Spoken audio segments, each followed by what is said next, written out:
Hi guys, and how we doing today? I started the morning off a little slow. There were a few of you there, but I didn't stay in the chat too long. But I got up and got moving around, and I'm at the school, and I'm helping John do things. You know, I've been cooking a lot and cleaning a lot and helping, right? And I've let him start to do videos of me telling stories. And I just told a story of this afternoon. I went up there and got his dishwasher working, you know, and all I did was lay my hands on it. You know, back in the day when I worked at Xerox, I used to fix Xerox machines. By just laying my hand, I mean, these guys, Xerox guys, were robots. They all wore black pants, white shirt, little skinny tie, and that's it. And they would fix Xerox machines, and they'd take everything, and they'd be covered in toner, and I don't know why they wear white shirts. Me, you know, I just basically wore a dress, but I worked on really big, complicated machines, things that would make they were made gigantic images, you know, like blueprints, but they weren't blueprint machines. They were Xerox machines that, you know, the drum was like 42 inches long. Anyway, so Grandpa Stoll taught me how to go into harmonics. And you know, gang, if you go watch Disclosure in the Desert and Corey Good and David Wilcox and all of those guys, Richard, what's his name, who's all about the breakaway civilization, and there's a ton of people coming out of the military who've been in some really weird places. And, you know, I've been in those weird places, but I wasn't in the military, you know. I was there to, you know, fix something, you know, lay my hands on some machine. And back in the day when I was in New Mexico working in Los Alamos and Kirkland Air Force Base and San Dias and other places, you know, that didn't even have names, but were underground, I basically just made power supplies that were scalar in nature. And I worked for a guy, a big electric company, and we did everything. We did high tension lines. We did neon in Las Vegas. We did everything. We were the big electric company, Dick Powell Electric, out there in the Southwest. Big industrial jobs, you name it, we did it. And Dick was anal retentive. You know, his brain was a slide rule. You know, this is in the days before digital. And his father was like Grandpa Stoll. And when I got that job from the Big Blue Bunny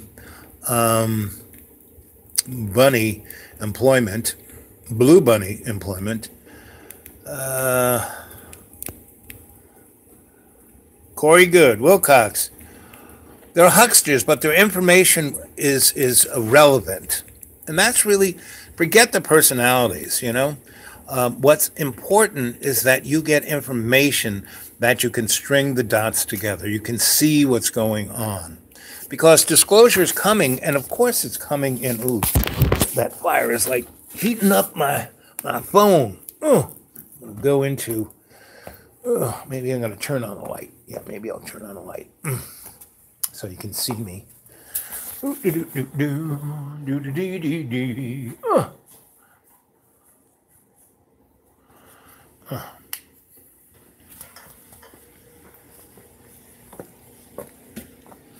that too bright? You know what? I'm not going to sit in the light.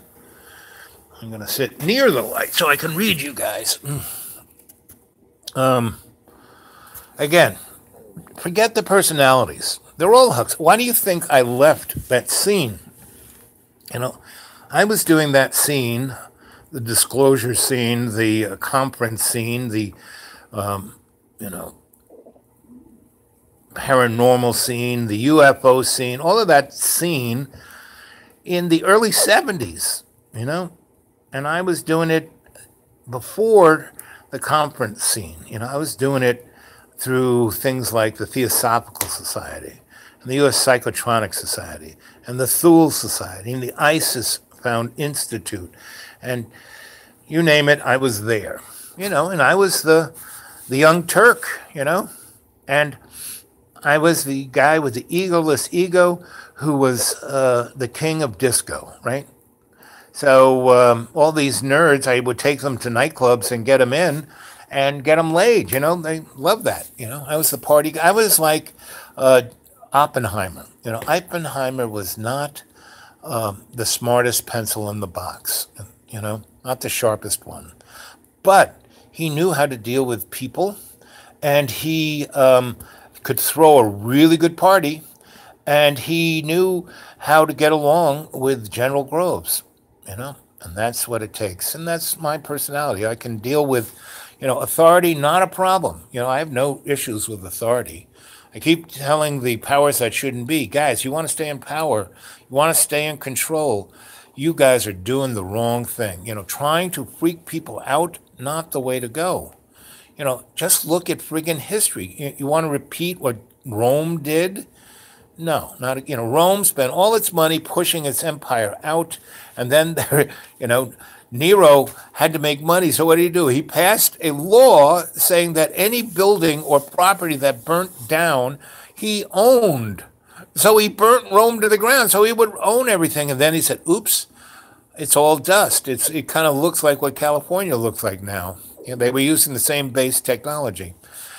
Anyway, so I'm back here at the school, and, you know, John and I are getting along, and I let him do two videos. One I did, so I laid my hands on his, you know, he's had this super duper really rich, you know, HAL type of dishwasher. And, you know, he said, oh, the circuit breaker keeps tripping, right? Because the guy wired hot water heater and the dishwasher up together. So all you have to do is not turn the hot water on when it's on its, you know, when the big heating element is drying things off, and then it works, right?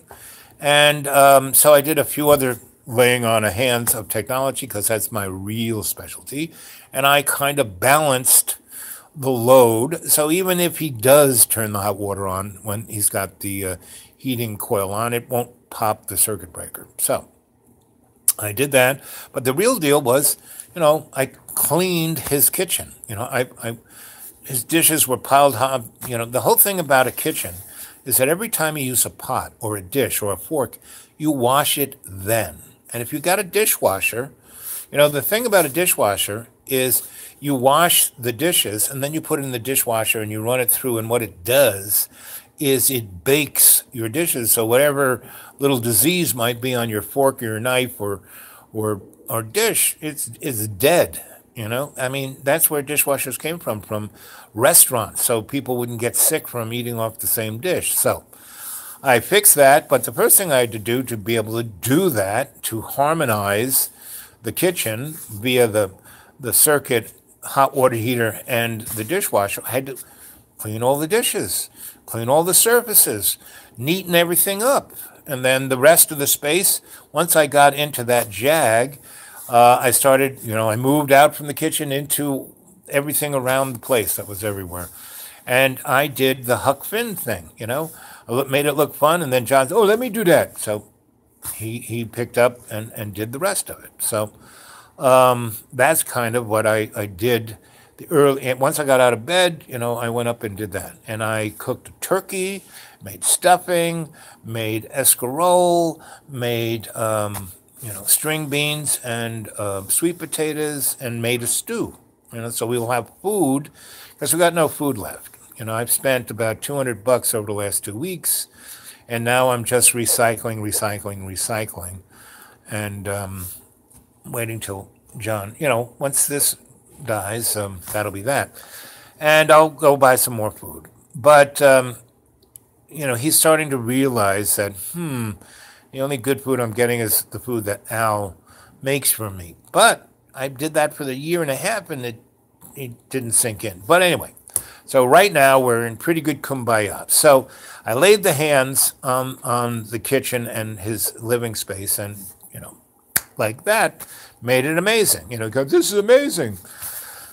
Just like the turkey dinner I made for him. This is amazing. Now I made the stuffing a little special, and it was too special for him, so no more stuffing for him. But anyway, so I did he said, I was like bouncing around, can I, and I really don't like the fact that John basically videotapes everything I do and then puts it on his thing and monetizes it, and I have no real control. I mean, I could say or do things, and if it rubs somebody the wrong way, I would be the devil incarnate, right?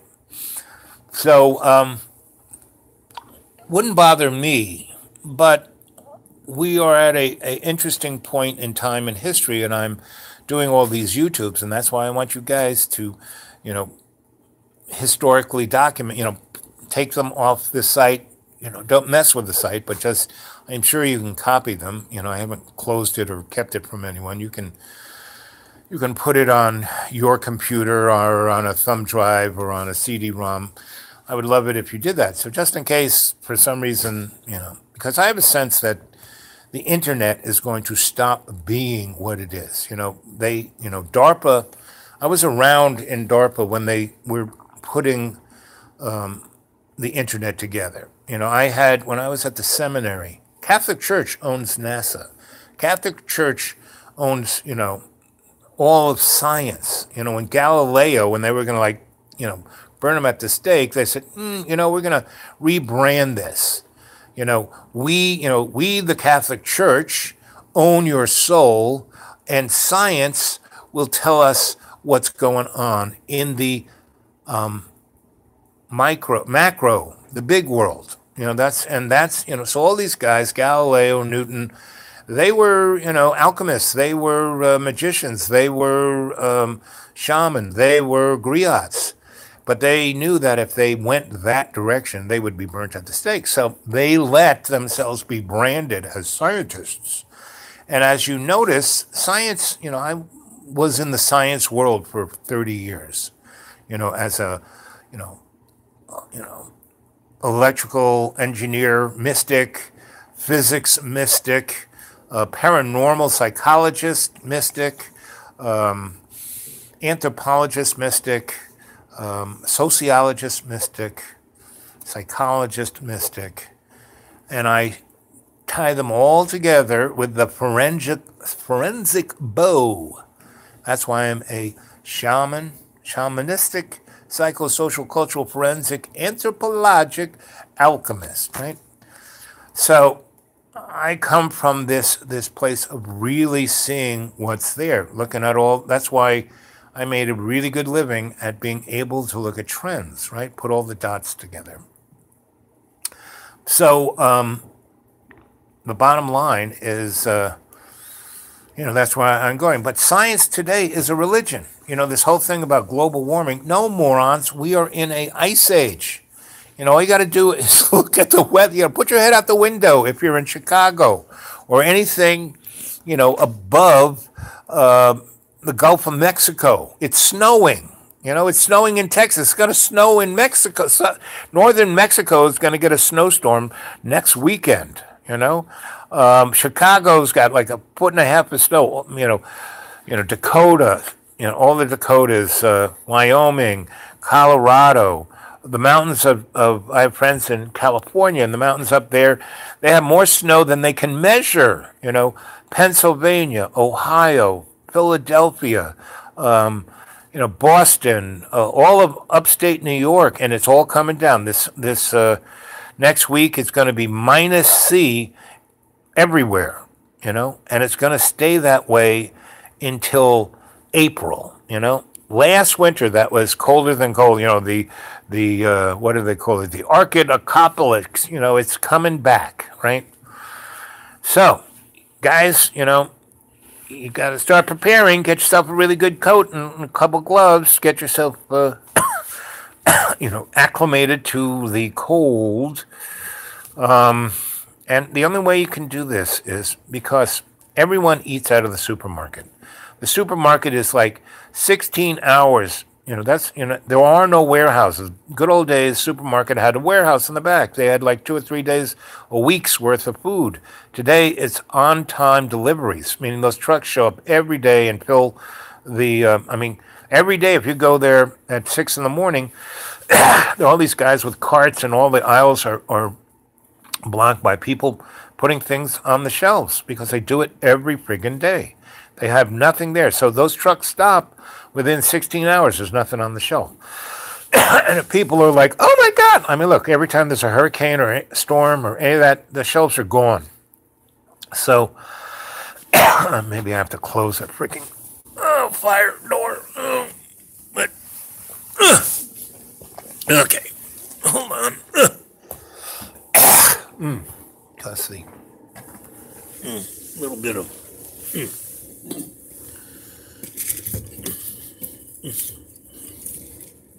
Okay.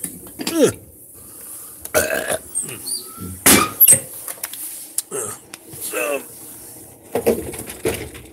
put this thing right on me and sit over here. Okay. Yep. It's right on me now. Anyway, so John and I are together. So we had, I fixed his everything upstairs. And I was pretending I was Billy Graham with the dishwasher, the appliance Billy Graham. And I went into my riff about religion, right? And back in the day, when I used to work for this company where I was the guy who did, they were lawyers, but I did their demographics. And the little niche that I kind of fell into was because I was writing grants for art organizations. I got pretty good at writing grants. I understood the tax laws and how you get the IRS to say, no problem. Now, if you're a religion, you can have any religion. There was this other guy I worked with, and he was an atheist, and his boss thought it was funny to force him to write the grants for religions, right? So I said, screw this. Let's start our own religion and get a 501c3 and be tax-free. So we did. And it was the most holy sepulchre church of the oven mitt because, you got a casserole in the oven at 375. You put on the oven mitts and take it out, and you don't burn your hands. If you grab that casserole dish out of the oven barehanded, you'd be at the emergency room. But with the oven mitt, it's a miracle, right? So we wrote that up, and the IRS said, no problem. You want a religion about the oven mitt? Not a problem. So we used to take that to the bank, and we would, sell. I had on WBAI, I had a radio show late at night, Pacifica Radio, after Bob Fast and Steve Post. I did mine, because nobody wanted to do a show. Hey, kid, you want to do a show? Sure. And so we would make fun of religion, politics, we made fun of everything, right? Kind of what I try to do here. Make fun of everything. Everyone takes, someone sent me an email saying, what is this with the family? Are you, what's the guy with the X on his head? What's that moron's name? He's in jail now. He loves being in jail. Guy in California in the 60s. Squeaky Fromme was one of his followers. Anyway, he was go, what is his family? Is this something satanic? Yeah, really? Really? He don't know me too well, do he? No. It's kind of... Manson, that's it. Thank you, Charlie.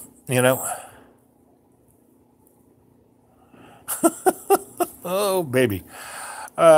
Secret Space Program. Yep. And it's out. The Secret Space Program has been around since the 1840s. They've been out there since the 1840s.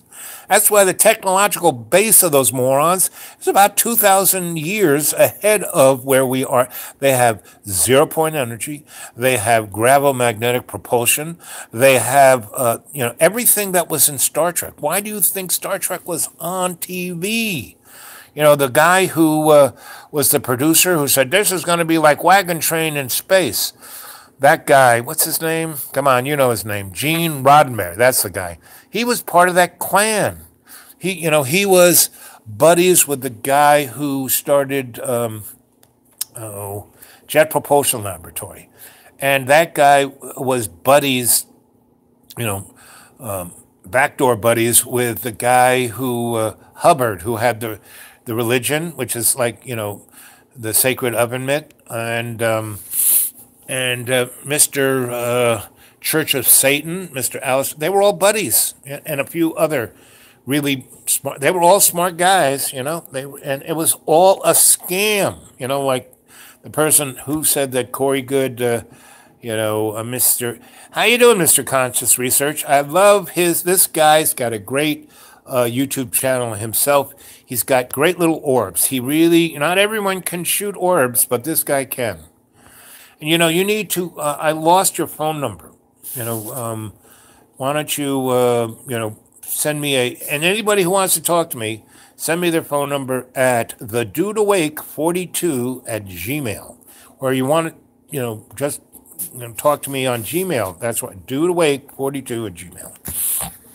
Anyway, so I did this this skit, and so the oven mitt was God, and I wanted to sell prayer cloths, and so I had a roll of paper towels. So I was unrolling the paper towels and said that was the Holy Scripture. The roll of paper towels was like the Bible or the Torah or the Holy Scripture, right? And you could tell by all the little, and it was like in code, all those little crunkly things in paper towels. That was the code. That's where you could read God's word. And well, I didn't call it God. It was the most sacred, oven mitt, right? That is the one true deity is the sacred oven mitt.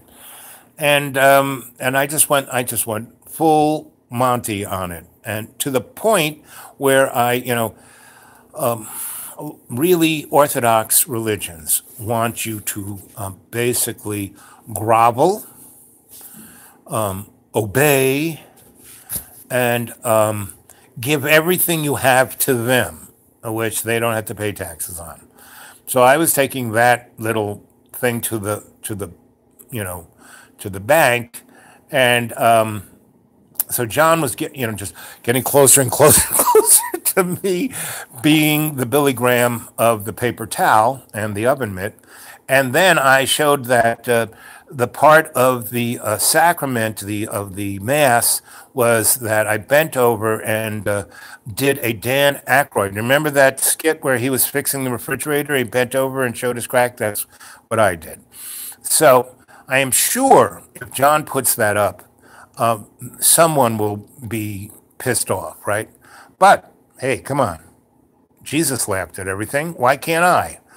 So, go read Saint Germain. He's got a really good sense of humor. So that's all. I'm just trying to be the Will Rogers of YouTube here, right? Because that's what's needed at this time, not tribal politics. Because it's a scam. The tribal politics is a friggin' scam. Q is a scam. It's all a friggin' scam. But it is what is needed right at this moment because it is so obvious that anybody can see this stuff. I mean, the other day I was doing my morning. I do my morning when I have oh, look, I found an extra, $7. I'll go down to my favorite breakfast spot and have an omelet. And they have really good Wi-Fi, and I get it 5 bars on my phone. So it's my telecommunications center. And there's a guy around the corner who fixes cell phones who knows everything about YouTube. So, it's my one-stop shopping. And the supermarket's there. It's all good. So I was there 2 mornings ago, I guess Monday morning. I think it was Monday. Boy, time, the other night when we were saying goodnight, it was really interesting in that I said, okay, I'm going to stop at 1 hour, blah, blah, blah. And it shot right by. It was like 15 minutes later. So look at that time. And then I said, okay, we'll stop at this time. So we got about 4 minutes away from that time. And we started having an amazing chat and a spiritual connection. And it felt like it was an hour long, but it was only 4 minutes, you know? And that's what, this show is, Dreamy Dreamland with Sensei Al Bob is a physical representation of the fact that linear time doesn't exist. It doesn't exist in the show. I mean, we've been talking now for 2 hours and it's only 25 minutes. Okay. So I have a couple of things to talk about. So the first one was John and I are getting along pretty good. And he's realizing, until he doesn't, that I'm his friend and I really help him out. And the other, and I'm not really costing him any money, I'm actually saving his money because I'm feeding him healthy food, vegetables, because I go to the store and I don't buy anything processed. I don't buy anything, I buy eggs, sour cream, butter, and vegetables and fruit. And I only buy the things that every item has to be less than, no more than $1.95. And I just keep walking around the supermarket until the price changes. Oh, look, it's under $1.95. Oh, look, 20 pounds of chicken for under $1.95. That's called shamanism. Anyway, so I've been doing that now for the last month for John, and he's realizing, at least today he realized all of this. So we had a great day. So I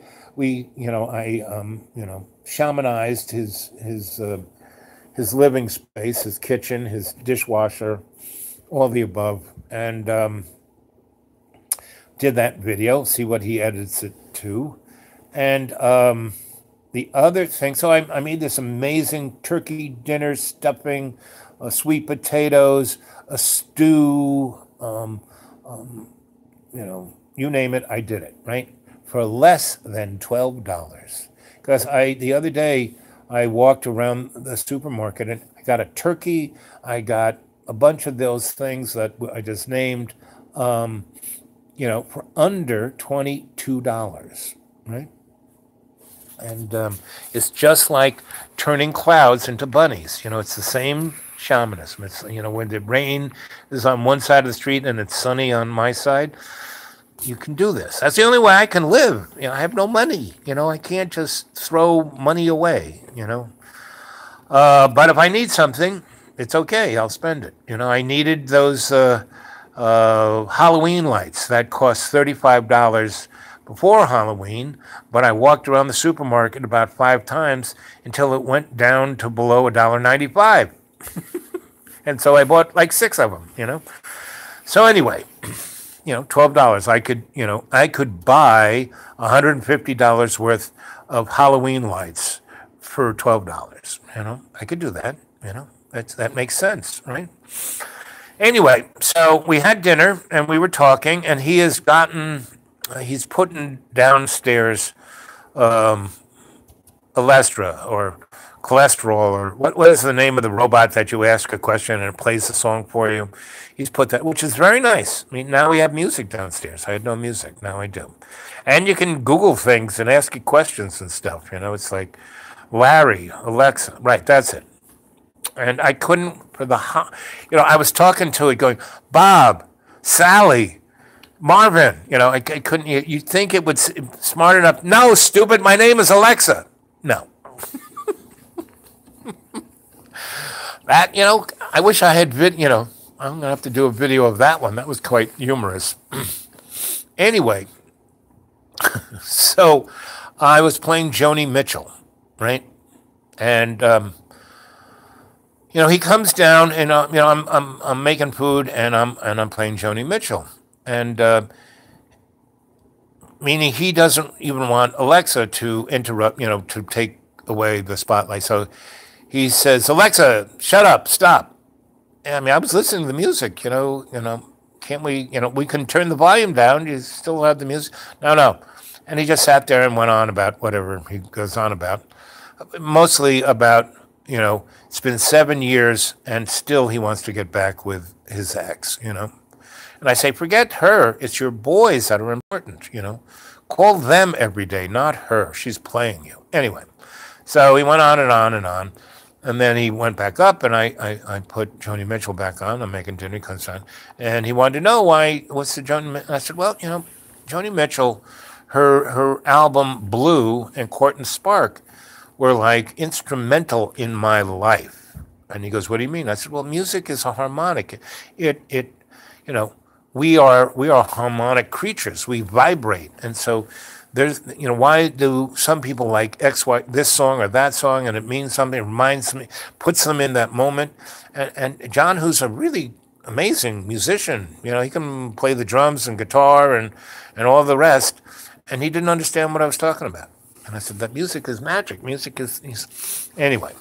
So, and then he wants, well, why Joni Mitchell? I mean, that's what I've never, who is Joni Mitchell? I said, well, and I then explained that when I was in the seminary, our color, our school color was blue.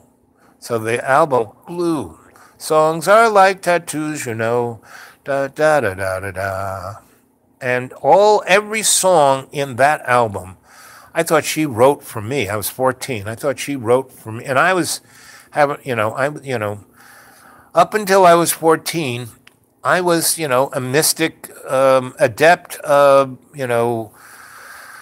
savant, meaning nothing bothered me. I mean, kids would try. I was a little peanut, I was like 5'2", and people, like in my house, people didn't even know I existed. They didn't. I couldn't even get up to the top of the table. And I remember who is this guy? You don't belong here. And you'd think that would be catastrophic to the ego of a 8-year-old. Me, just kind of whoop right over my head. I didn't care. I'd go down to my basement and turn on my cyclotron and see other dimensions. It was like better than watching television. And it's all about frequency. It's all about harmonic. All of these dimensions are right here with us. And you can see them. And the TV show Fringe by J.J. Abrams was excellent, excellent, excellent, excellent. The guy who is the kind of whacked out scientist, that was me, and his best friend, Barney, was Spock, So that was, until I was 14. And then I was sent off to a seminary to be a freaking Catholic priest, a Jesuit Catholic priest, please. Meaning, when the Franciscan nun nearly killed me in first grade, and they said, oh, I guess he can't go to Catholic church school. So they sent me off to study with the Maryknolls. Now, those guys are cool. Meaning they never had the collar. They always had black turtlenecks and sweaters. And, they look like Bing Crosby and, Albert Schweitzer, put together. And I studied with those guys for 4 years, and one was a linguist, one was a physicist, one was a artist, one was a poet, one was a political scientist, one was, a guy who did, he was a shrink, but he was into paranormal psychology and the esoteric and occult. And he was the one who said, well, I said, well, the Catholic Church, really? I thought this stuff was devilly stuff. And he goes, no.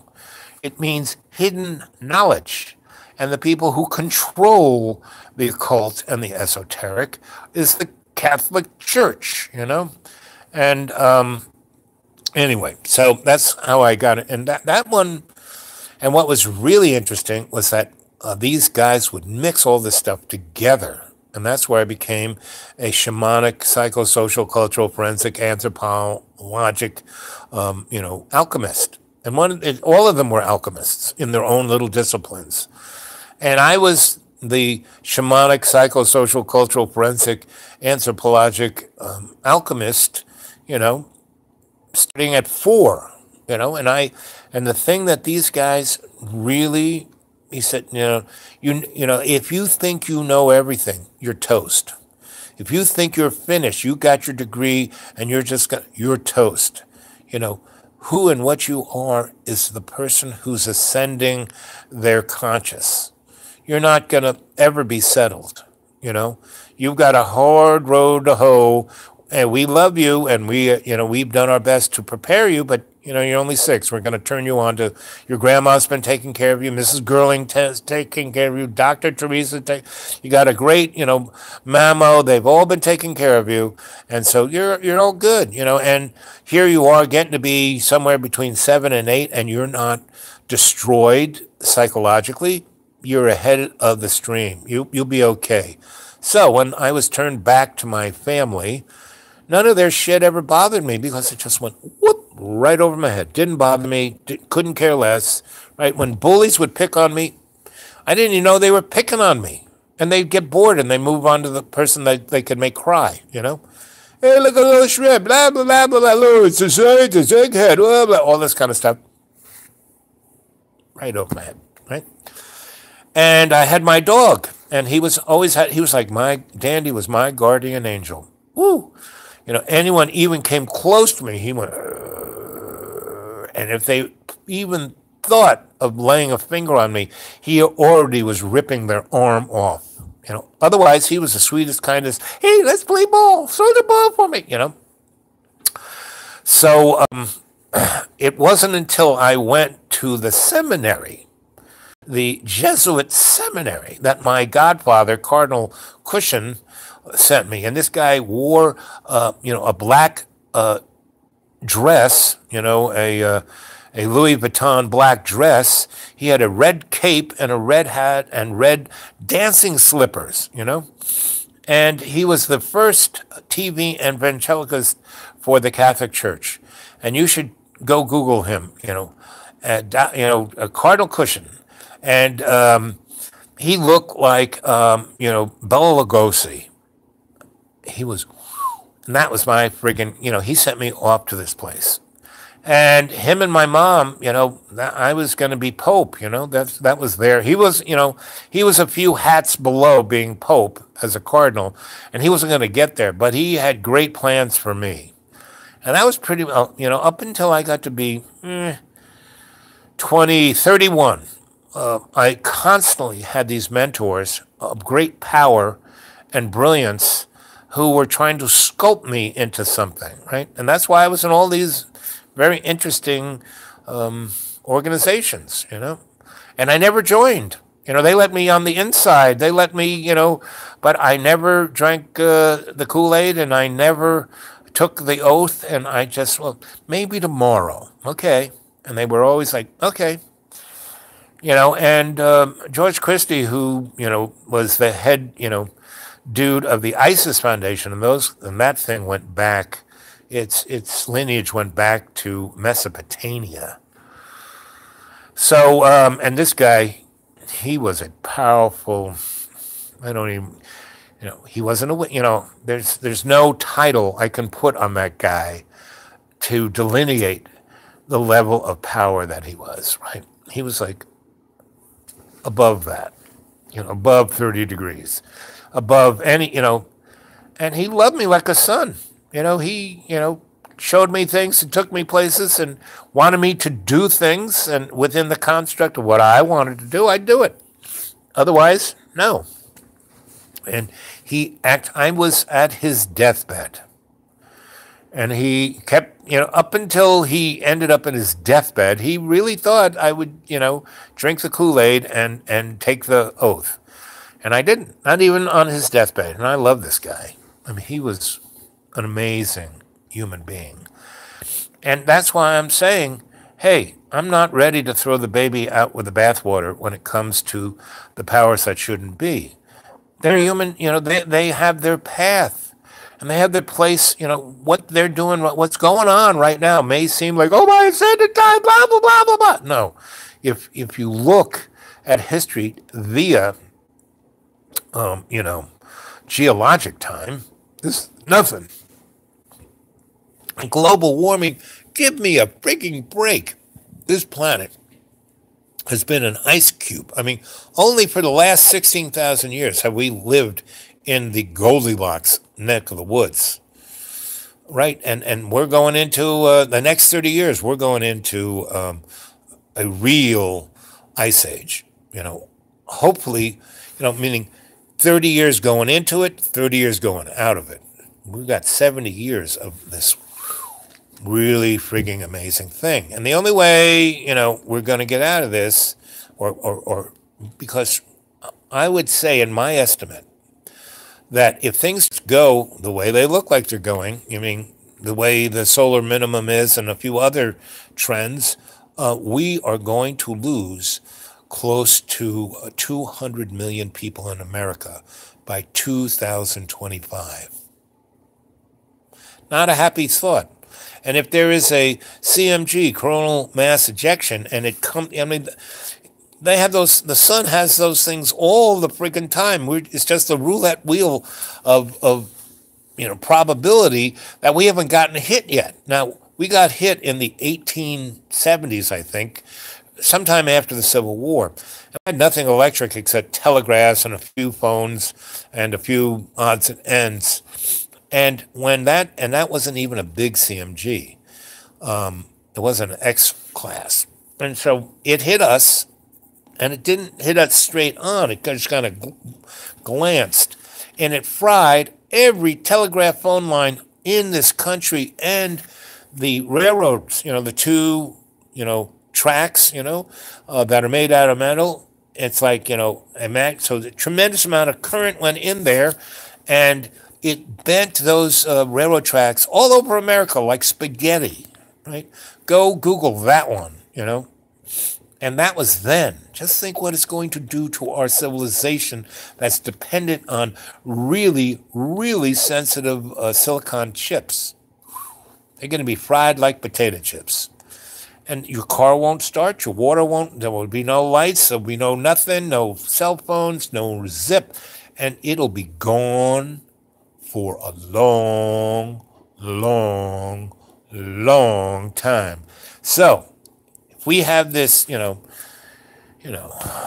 solar minimum, and we're going into an ice age, and we get a CMG at the same time, you can kiss 80 to 95% of the human race. We will be at where the Georgia Stones says, our population will be about 200 million people. And it'll be just like Zardos, the rich people in the domes and the berserkers outside. Only way this is not going to happen is if we embrace love's co-creation. So when I was growing up, I was playing with little scalar devices where I could see other than me. I was tuning myself up. So I could, people go, oh, I saw a ghost. Oh, so a shadow got. No, those are just people in other dimensions. And you're a freaking moron who doesn't know shit. So of course you're going to be scared because our whole society is based on fear. That's the way they manipulate your lower chakras, through fear, right? I've seen shit that would scare the crap out of people. And because my grandma showed me at 6 that all it is a big scary thing scratched into the cellulose of our life, and all we have to do is envision them wearing red sneakers and tying their sneakers together and they fall over. That's the way the scary thing goes.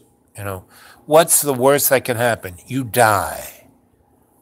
And all you can do is either get reincarnated or ascend, That's it. There was a pretty interesting sci-fi thing called The Ring World or something like that, where every time you died, you came back. The same guy, right? And you just came back, same age, 35 or whatever, and you were naked and you had a bucket that every 3 times a day, your breakfast, lunch, and dinner was in the bucket, right? And the whole thing, some higher power had done, and everybody that had been in from Ra to Nikola Tesla to Teddy Roosevelt to Marilyn Monroe to Alice Bailey to everybody was there, and it was an interesting little tale. And that's that guy or gal, whoever wrote that thing, the metaphor was, hey, this is what is happening, so hey, get used to it. So what else are we saying here? Let's see. Yep. Getting the basic concept allows further discovery, right? Manson, yep. Never met a man I didn't like. Will Rogers. Yep, that's me. There's nobody I can't stand that person. Alexa. Okay. Anything else? Tucker and Mr. Research. Who else is here? This looks like that's it. Twitchy, you're here. How you doing, gang? So we've almost been here an hour. So the next thing I want to talk about is the artist in the first person, right? So John Boy was so. What's this? Who is Joni Mitchell? And I told the story about how the two albums, Blue and Court and Spark, were like, every time I hear those songs, like when I hear Green, Little Green, right, I cry, right? As I also cry when I hear, who's Bernie Tauplin's Piano Man, not the Piano Man, but the guy with the big glasses, gay guy, who sang the song about the princess. Anyway, he had an album called Madman Across the Water, and in that album there is a song called Indian Sunset. Elton John, right? Elton John's Indian Sunset. Now, I've hung out with indigenous people my whole life, because up there I had friends of my grandma who were indigenous folk, right? And so, Mamo, the black woman who fed me as a baby, and that's why I'm an African American that's melanin challenged, So I've been, from infancy, I have been connected to the artist, and that an indigenous person. What does that mean? It's someone who belongs on the land they are. They didn't come from someplace else and steal it from them. The indigenous guy is there. And someone wants to, well, Indians, they came from someplace else. Yeah, like 1,000,000 years ago. After, 200,000 years, you kind of belong there. Like whenever I go someplace, I stay there a while, and because the first time I did that in Ireland, I was hanging out with these gypsies, and this one guy, someone said, "What's this guy doing here? He's not part of our clan." And one of the guys, he was a Roma, and he said, "No, but he's a belonger. I belonged there. Yeah, I wasn't born there, but I belonged there. He was the guy who said he's a druid. He's one of the old druids. He came back, and the druids were the guys that Saint Patrick." The Druids were the snakes that same, because every time the Romans sent an army in to devastate Ireland, the army never freaking came back. And St. Patrick was a scholar and an anthropologist. He says, I'm going to go and, I will conquer Ireland for you, right? And they said, well, we'll send an army with you. So, no, just me. And he did. He went in, he studied their culture, understood it, put on the grass skirt, went in, danced around the fire pit, and got rid of the Druids. And that was the end of Ireland. That was their soul. That was their crux. That was their connection to love's co-creation. They got rid of those guys, and everybody else were just, mud puppets. And that's what Ireland has been until the reassertion of the Celtic, and the Celts had always been there, and the Druids were always there, but they just, hid on the other side of the hedgerow. Those fences that, they pull all the big rocks out of the field so they grow stuff and made fences, and then they planted witch hazel, which are big thorny bushes. So they have these gigantic piles of rocks with these big thorny bushes. They grow for about, 500 years. You're not getting over that thing, Those bushes are like oak trees.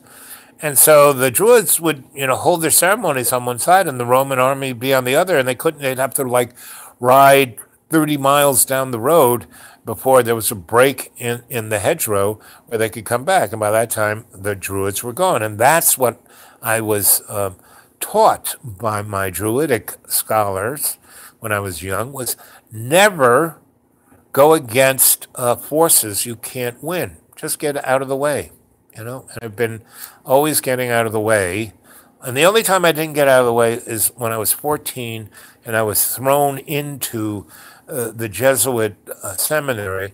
And I couldn't, after the first interlude with the powers that thought they should be, this real sick fuck Jesuit priest who had polio, and he, basically buggered a little boy, who, when he complained, they basically painted him with lead-based paint and set him on fire, and nothing happened.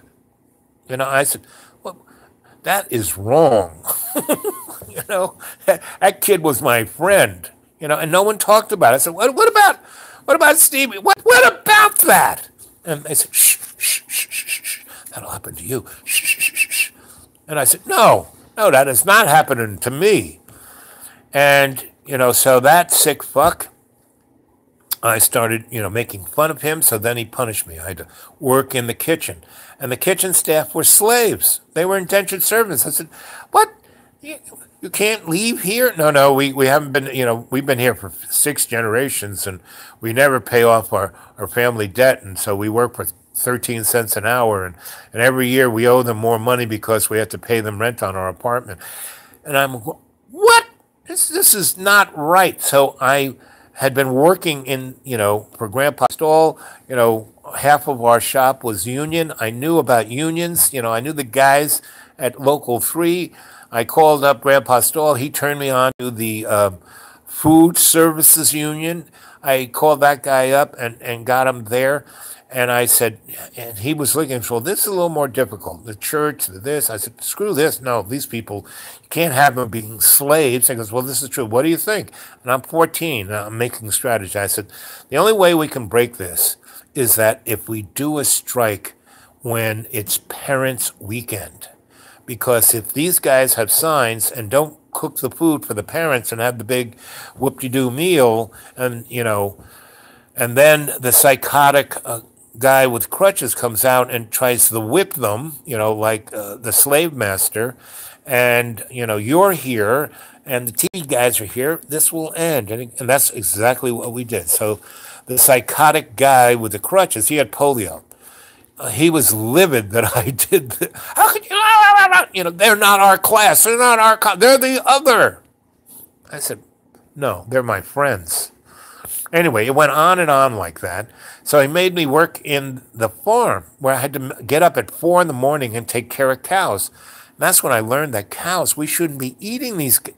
Cows are like lovable dogs. I've never met a cow I didn't love, And they really loved me because I didn't push them around. I gave them names. They came when I called their name. They loved that I kept giving them carrots and sugar and all kinds of, and chocolate. They loved chocolate.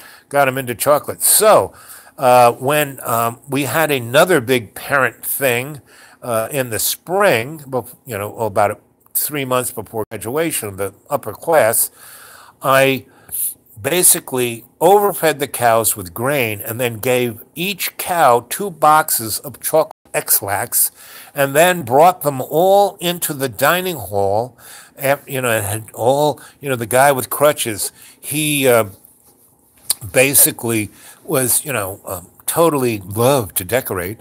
And so this thing was, crosses everywhere, Jesus is everywhere, and flowers everywhere. Well, I brought them in, and they had tablecloths and the fine linen and the plates and all the cups. Well, I brought the cows in there and locked the door behind them, and it was about, 2 in the morning when I did that. And so at about 6, when the guy went down there to make sure everything, the cows had crushed everything, ate all the flowers, and left about 72 tons of cow diarrhea in the dining room. And it was about an hour and a half before, the moneyed people were supposed to show up and have this great meal. The guy nearly had a seizure and coronary at the same time. And he sent his bully boys, because of course I had to do this because who's the only person taking care of the cows. But all the things I ever did in that school, I never got caught. Everyone knew I did it, but I never, I wired the bells of the school to go off at 1:30 in the morning and continually ring until 4 a.m. and then ring again at 5:15 until 7. So no one got sleep because every building had really loud bells. I mean, that's how we woke up, went to class, da-da-da.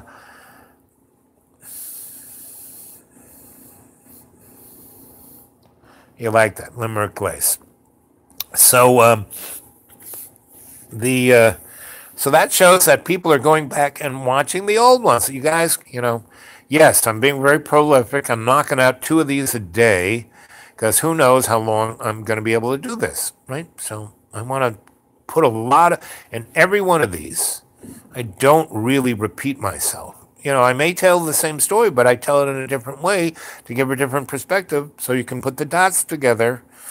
And all of these are metaphors. If you go to my blogspot, xratted.blogspot.com, you will get the key, right? A number of you have gone off and read them and said, oh, I see what you're talking about. It's all metaphor. Yes. And in that story, and it's only, I got 26 novels, about 80 short stories, and about 200 or 300 white papers. All I did was put 3/4 of one novel, so you wouldn't get overloaded. But it's all the keys to the kingdom. Anyway, so I'll finish up the story about the psycho priest. So he sends his bully boys to beat me up, and they have beaten me up a few months earlier, right? When I did the, getting the kitchen staff out of slavery. They came in, just picked me up in the middle of the night and dragged me off into the basement and tied me up to the water sprinklers and beat me with 2x4s. Broke my ribs, broke my wrist, broke my leg, ended up in the hospital. And I called, my parents were in Europe visiting the Pope, and I got a hold of my dad. I said, you got to get out of here. And my father's reply was, you got to tough it out. Because he didn't want to come back and deal with it. He liked the fact that he stuck me in his place and I couldn't get out and I couldn't, blow up things in the basement anymore. He was, getting a little testy on that one. Especially when I electrocuted my mom. She came to touch the dryer one time and I forgot to discharge the barrel capacitors to my cyclotron. And she got a lightning bolt across the basement because she touched the washing machine that was, really grounded, and she looked like something out of a comic book for a while. I told you the story. I'll kill you. I'll kill. Luckily, I was off to the. I mean, that's why they sent me off to seminary. Anyway. The pièce de résistance. So I did all this stuff. It was like war. And what I learned there, the most important thing I learned at that seminary is you can't fight City Hall. What you can do is go around, go above it, and you can inject it with love. And that changes it. You can't fight it. You can't hit it with angst or anger or meanness. You can only, bring it into the fold of love's co-creation. So what I did to this priest, so he was, one of the things I did to him, he had polio. So he had all these, so I would sneak into his room and cut his canes in half with a diamond saw. And then I'd put them back together with super glue and then put beeswax and a little shoe polish so you couldn't tell where the cut was. So when he was using his crutches to go on a flat surface, just like a floor, not a problem. But when he went downstairs, the tensile stress was 20 times more than just walking on a flat surface, and they would snap, and he would tumble down staircases. And I did that to him 10 times until, it took him 10 times. He was such a moron. After the first time, you'd think he'd replace his crutches with metal crutches. No. He kept buying wooden ones, He must have had a good deal on it. But I kept just, as long as he had wooden crutches, I just kept cutting them in half and sticking them back together with super glue and watch him fall down the staircase. And sometimes I did it time after time, and then I'd like wait for 3 or 4 weeks so he wouldn't, be thinking about it, and then he'd tumble down the stairs. I wanted him to fucking die. This guy was evil. He wouldn't die. He just wouldn't, all things evil like that, they're just so, So anyway, no. But that, if I wanted him to stop it, I just had to pull him into love's fold. See, I was reacting, right? And this is where I learned you can't do that. So, the thing that was the PS is, you'd think bringing the cows into the dining room for Parents' Weekend would be the pièce de résistance. No. What I did was, I don't know if anyone knows about there's this bridge and tunnel thing that goes over the Chesapeake Bay. It used to have to go all the way around. Took about 4 hours, and then they built this bridge tunnel thing. And you could do that in about half an hour instead of taking 4 hours going all the way around. So he was going to go see his brother, and he was talking about, I'm going to go over the new Chesapeake Bay, blah blah blah. And I said, okay, it should be interesting. And there was a National Geographic in the library that had a big article on it, and I said, oh, look at that. And it's like 28 miles long, and there's, where the bridge is, there's no place to pull off. They have these little, every 10 miles, a place if a truck or something breaks down, you get there and get out of the way. But pretty much not so much, right? So he's leaving at a certain time. I figure out how many hours he could go, blah, blah, blah. And I realize that he's going to be going over that bridge right around 1 in the morning, right? And it's like the middle of February. And I see the weather report that it's supposed to be snowing, sleeting, hailing, and like 20 degrees below zero. Okay, wind, real hurricane winds. Okay. So I take a box of sugar cubes and I wrap it up in cellophane and I jam it into his gas tube of his car. And he doesn't use the car until he's ready to go. He, gets in the car, he drives away. His engine seizes because of the sugar welding the cylinders together. You know what I mean? The 250 miles from where he was, our seminary, to where he's like in the middle of the frickin' bridge, where he's 10 miles to the closest little emergency phone. It's 1:30 in the morning. It's a hurricane wind. It's rain. It's sleet. It's snow. And he's dressed in black. And he's got his crutches hobbling along. So he doesn't die. He doesn't even get sick. But he calls up the school and he tells the headmaster, the Monsignor, his name was Sheehan, and this guy liked me. And the head guy liked me, and the second, because after I did the thing with the cows, he moved me out of the freshman dorm because that's when the guy came and beat me up with, put me in the hospital. After I got out of the hospital, and, he called my father and told my dad, you should get your son out of here before, this guy kills your son. And my dad said, it'll make him stronger. Have him tough it out. Anyway,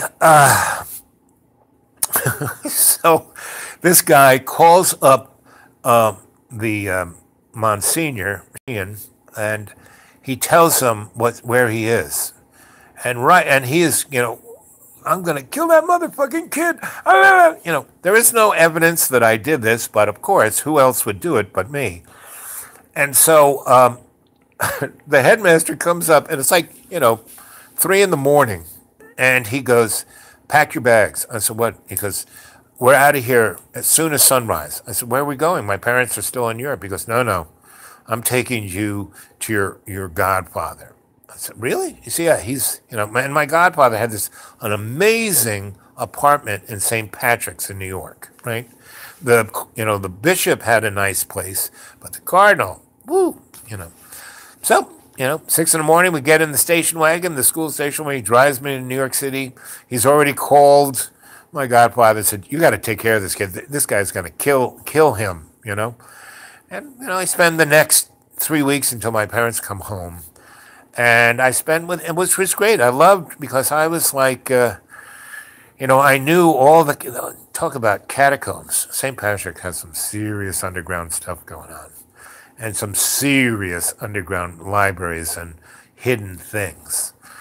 And I ran around and played with everything. And because my godfather was a cardinal, was the boss, you know. And my, mentors were the smartest crew in that whole neck of the woods with the Maryknoll priests who had their little sanctuary.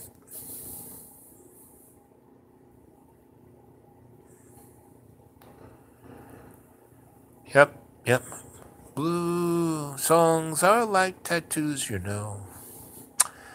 And the song Green is another one. And Court and Spark, help me, I think I'm falling in love again. Okay, so it's 1 hour, 5 minutes, and 58 seconds. So I'm going to see if I can end up with this last story.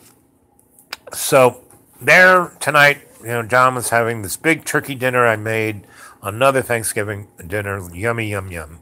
And we'll have enough of that food until I can afford to buy some more stuff. Because I had to cook this turkey before. I mean, it already unfrozen. It stayed in the fridge for a good 4 or 5 days. You gotta cook those things. Then you can put them back in the fridge and for another week and a half and make soups and stews and things of that nature. So I did all that cooking today, and so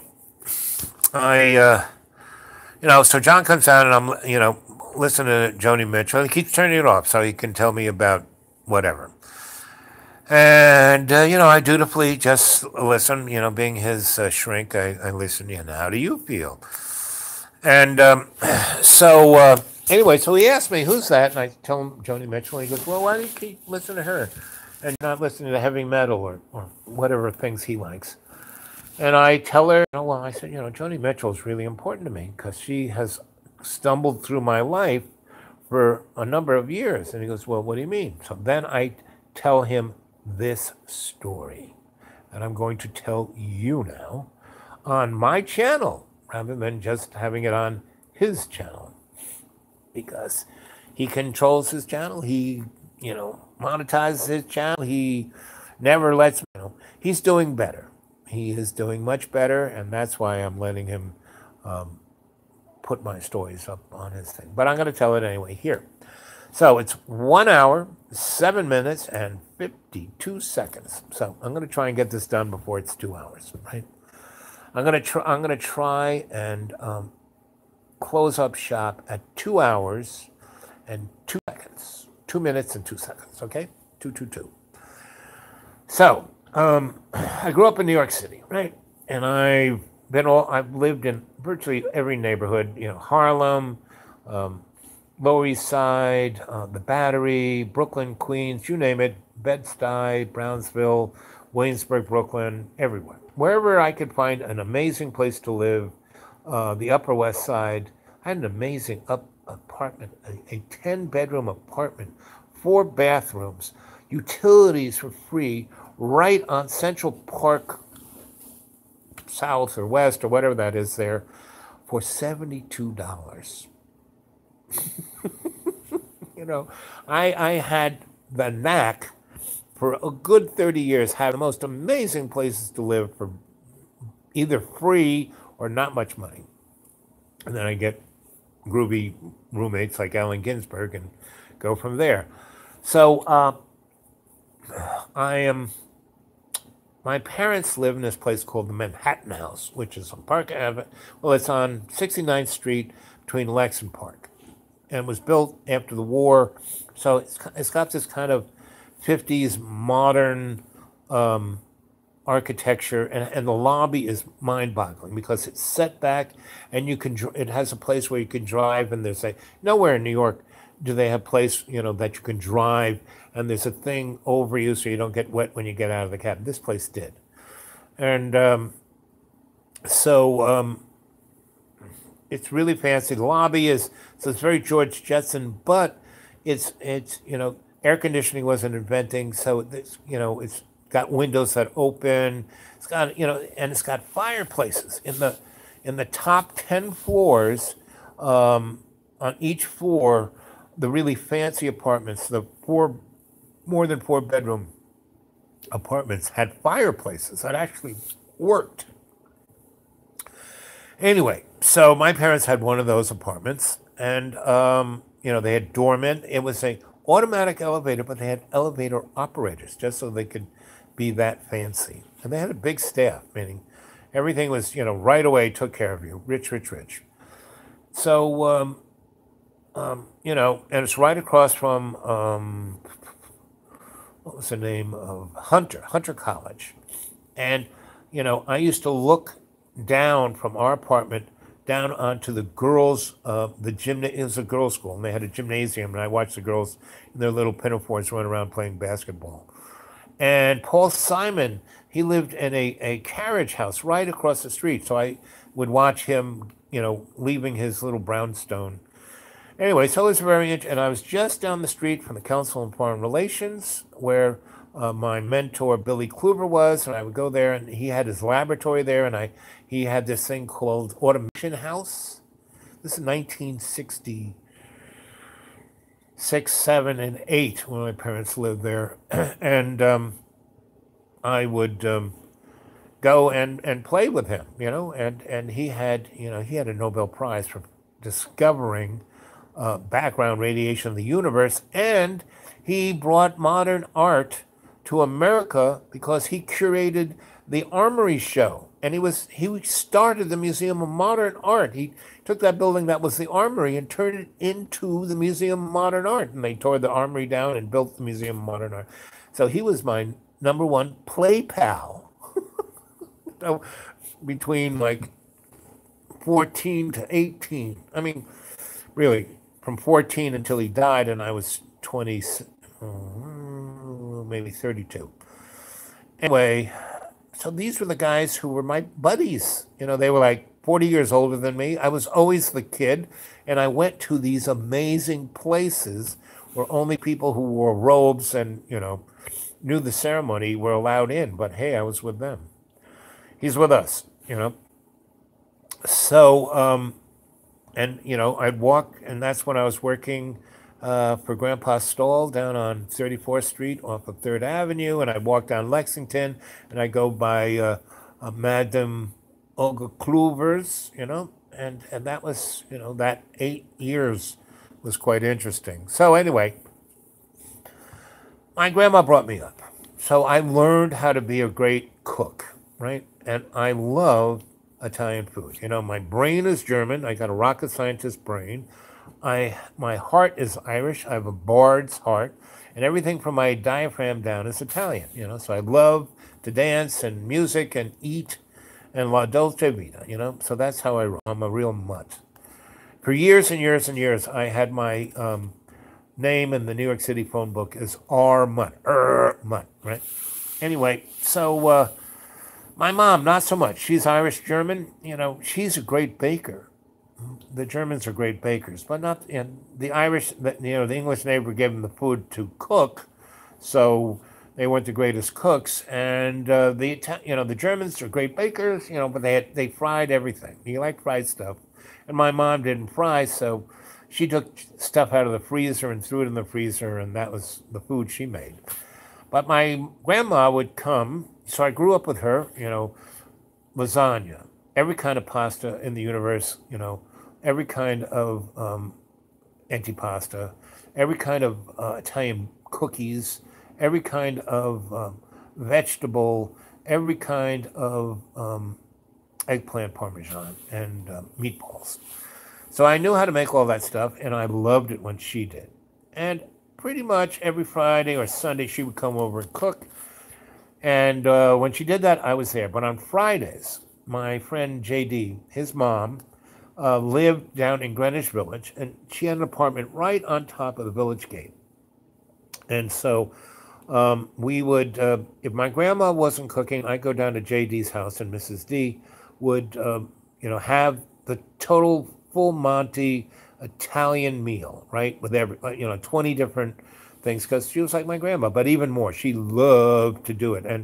And her family loved that she did it.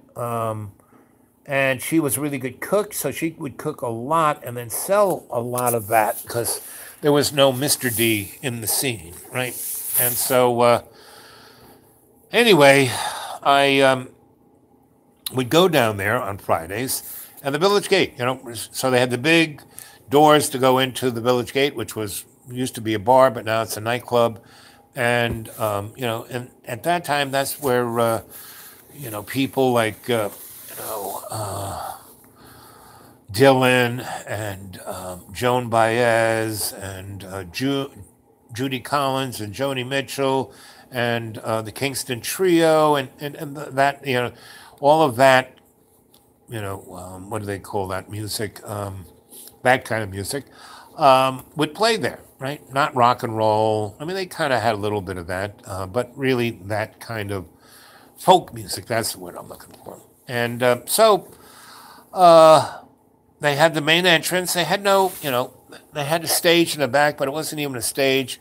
And they had no dressing room. They had no blue room. They had no green room. They had no, it was just a big bar, as many seats as they could put in there. And the person would sit up on this elevated little stage and they'd play. And they had a few lights on them and a sound. That was about it. So we got to watch it because, so the main door into the Village Gate was here, but next to it was a door that went into the hallway where the stairs went up into the apartments, right? And we would come down and we would walk in the back of the hallway, and that was, where the acts would come in. They would basically, they had no green room or blue room, so they would just hang out in the hallway. And we would go down there and sit on the steps, and they'd be playing their music or talking or being interesting, and we would just hang out with them, right? So, I mean, that's why I met Dylan, and I met all those guys, right? Because we were little kids. We were, 14, 15. So I come, so I'm coming from my parents, right? Take the subway down. I'm walking across from the subway station about 3 or 4 blocks up. I always forget the name of the street because it cuts from the West Village to Greenwich Village to the East Village. There's a name for it. But anyway, I go in to, hit the doorbell. They buzz me in, and there's Joni Mitchell. And she's so cute, so just amazingly beautiful, and just, I'm like that. And so she's got her guitar, and she's tuning her guitar, and she's got her songs taped to her guitar. And she goes, "Can I play for you? This is the first time I've ever played in New York. I want to run through my set, and I really like to have somebody respond to what I'm doing instead of just doing it in the closet here." I said, "No, this is a hallway." He said, "Well, in the hallway." So sure. So I sat on the steps, and she played her whole album. She was in the recording studio doing her album Blue. It hadn't come out yet, but she was gonna, she was on tour to get ready to bring it out. It was gonna come out in the next few weeks, right? So I listened to it, and I just get anyway, Mrs. D knows that I must be downstairs fooling around. And so she opens up the apartment. "Hey, Al, it's dinner. Come on up. It's dinner." And I go, no, I can't. There's this woman here singing. She's amazing. So I don't come up. And about 5 minutes later, she sends JD down for me. And he's like, transfixed by her, right? So 10, 15 minutes go by. Neither of us are up there. So she comes down with a big bowl of steaming spaghetti and meatballs and some plates and forks and napkins. And Joni is playing, and she goes, "Here, I brought some food," because that's what Italian moms do. And Joni's actually kind of hungry. So she eats a little plate of spaghetti and goes, "This is amazing." And Mrs. D goes, "Well, you like that? Come on upstairs." And it's like maybe 5:30. Joni's not going on till 8. So why hang out in a hallway when she can come up? So she comes up, and she has the whole dinner, and she's going, "This is, one thing after another. The spaghetti, the salad, the antipasta, the meat, the fish, the lasagna, and wine. We drinking wine. Mrs. D, since I was a little kid, I drank wine with her because my grandpa, he made wine, and we wouldn't drink. We had little glasses, and we would drink wine to appreciate what it was, and not, be, you can't have this until you're older, and then go nuts and get drunk all the time. We just, that's why I don't drink. I mean, I drink, but just little bits. Everything in moderation. That's why I learned from my grandma. Everything in moderation. So Joni Mitchell's up there, and she has dinner, and she plays her whole set and other songs, and she tells her story about how she grew up in Canada and everything. And she was just the most open, beautiful. We all fell in love with Joni Mitchell, right? And so it got to be around 7:30, and she said, "Oh, I got to get down. I'm going to go on at 8." And she goes, "Why don't you come down? I'll just have him push in." So we normally never, were in the village gate, but she said, "These are my, so we sat right up front, listened to her. She was amazing. The audience loved her. So that was my first time I met Joni Mitchell. 21 minutes. I still got about 40 to finish this story.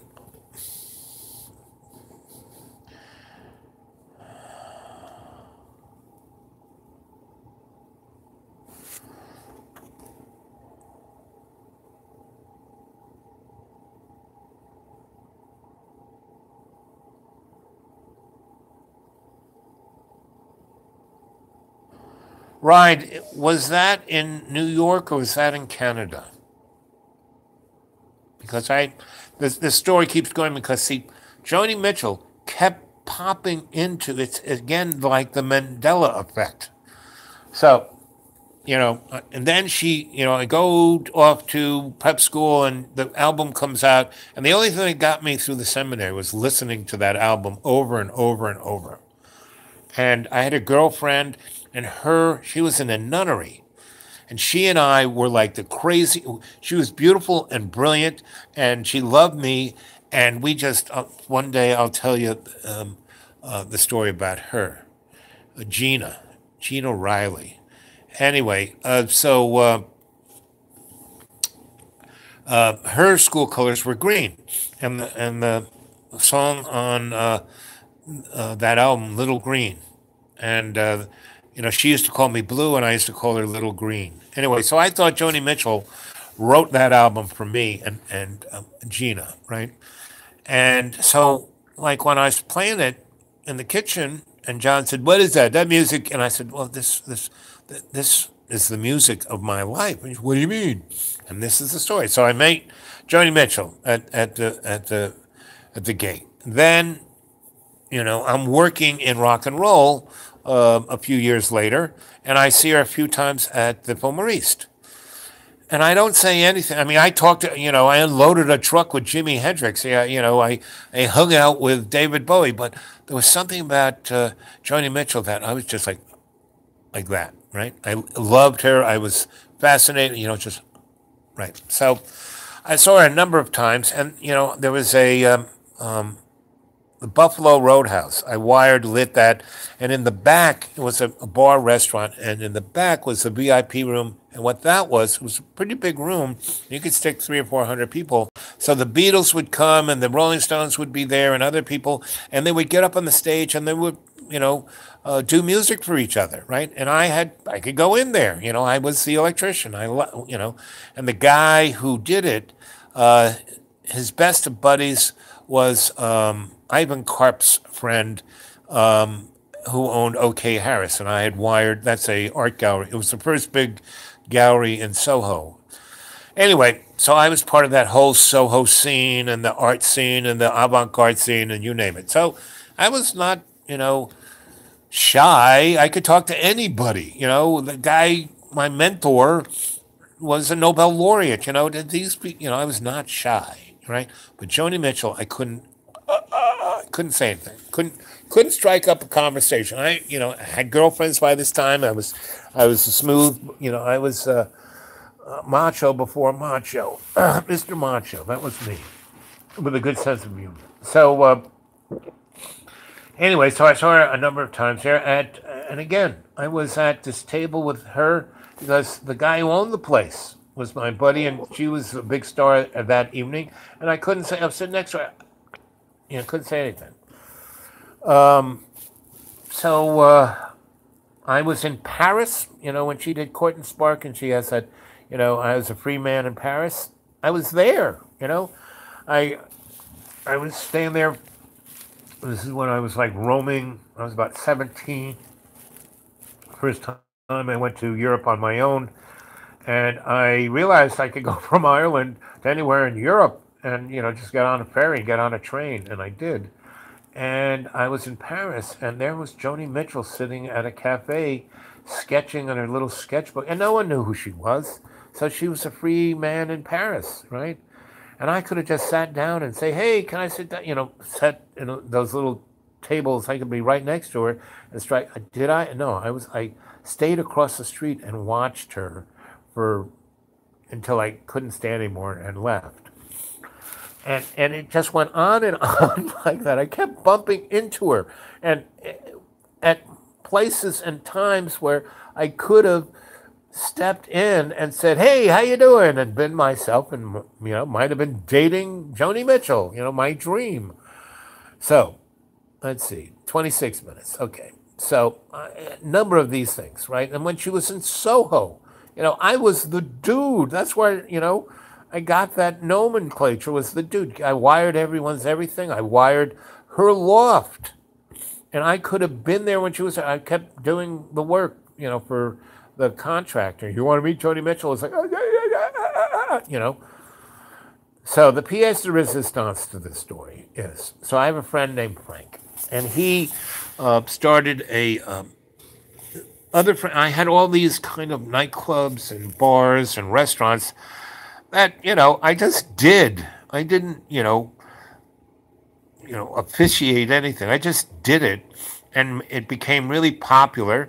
And New York City's so big, no one notices anything, especially in the 70s. It's like New York City after the oil embargo. We were going into a Great Depression, and we didn't come out of it until the 90s, when the yuppies really just stepped on New York. Anyway, so Frank wanted to start a bar, and I knew this place that had been a workers' bar, and that's what the Ear Inn had been. And she says, "I want to have a place like the Ear Inn." I said, "Well, I know just the place. This little midget used to run it, and it's kind of funky and weird, and it's in a neighborhood that no one ever used it, and but now it's Tribeca, and there's nothing in Tribeca, so why don't we go over there?" So we went over there. I was working for Sylvan Lawrence, and Sylvan Lawrence actually said, "Oh, that we can get the lease for that." And so Frank, said, "I don't want to lease it. I want to buy this place," because it had an apartment upstairs, and it was one of those points in New York City real estate. He bought it for like what you'd buy a house for now. I mean, an amazing. So you guys go Google Puffy's, because that was the name of the midget who owned it. And Frank, I don't know if he still owns it, but it was an amazing bar. It had all that like 19th century little white tile. The whole place was white tile, like a butcher shop. Had an amazing oak bar that was the whole length of the block. You could sit like 30, 40 people at this bar. It had about 20 tables, and had a gigantic window. The whole wall of the thing was a gigantic window for about 200 feet, and it became the artist bar. So it was my hangout. Frank's my buddy. I lived in a refrigerator around the corner. Now I'm not a drinker, but Frank, so he does. He is paying taxes. He does have all the licensing and blah blah blah, and he's got the liquor guys, and he knows I like Paddy's Irish whiskey. And at the time with the IRA, that was their gun money. So in America, you could never get Paddy's, but he could through his little connections, through his purveyor of alcohol.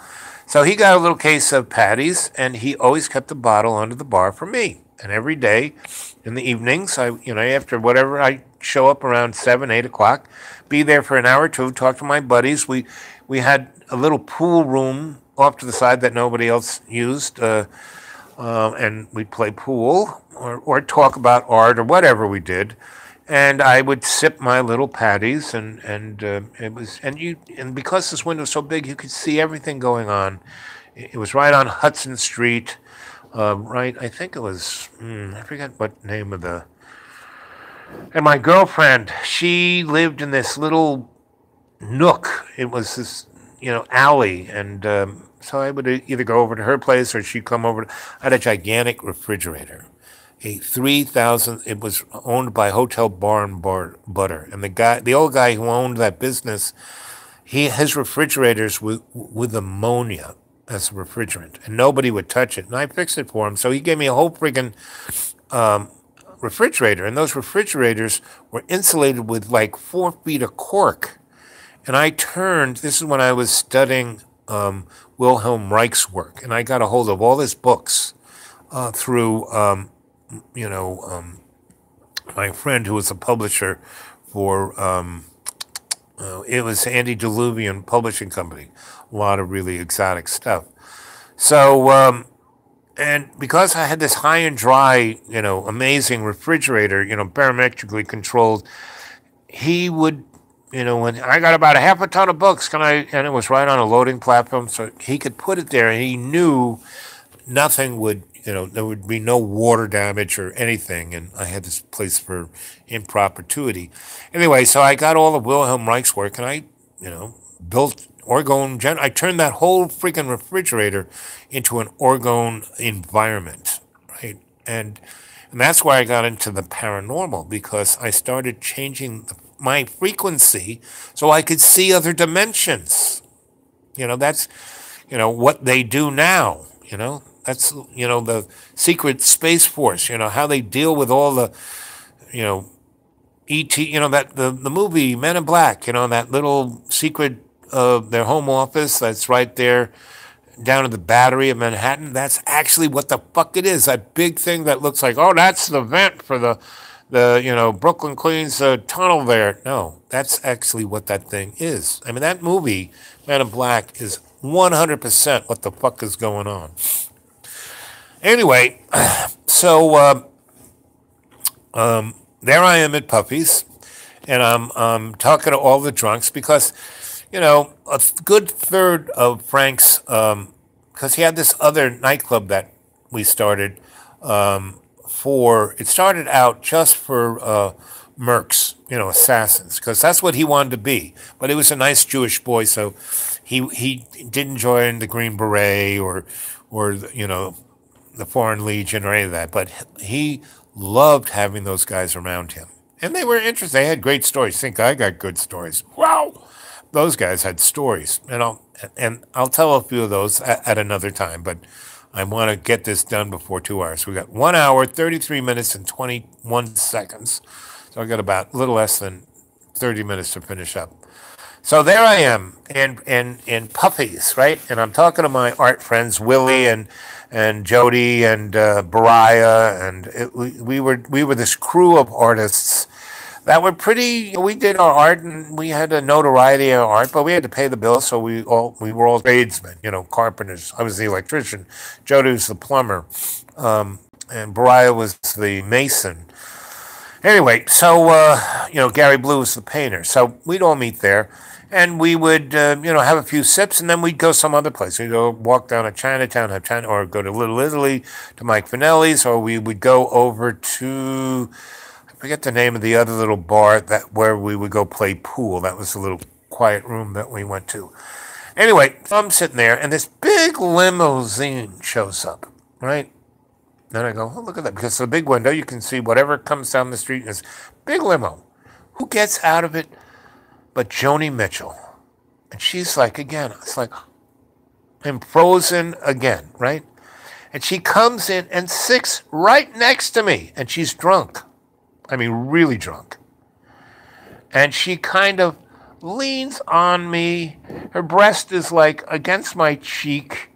And she goes, you know, I just need a man. But I'm like, do I say a word? No, I can't. I'm thinking, what should I say? What should I do? And this guy, his name is, well, let's just call him Joe. But he was a pretty successful artist at some time.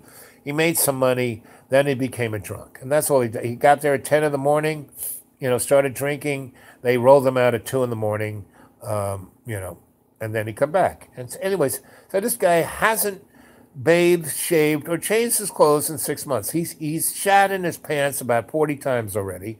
He smells ungodly, right? But he is sitting a few seats away from me. There's no one sitting on either side of us because of the smell of this guy. And he turns towards her and gives a vomit kind of belch.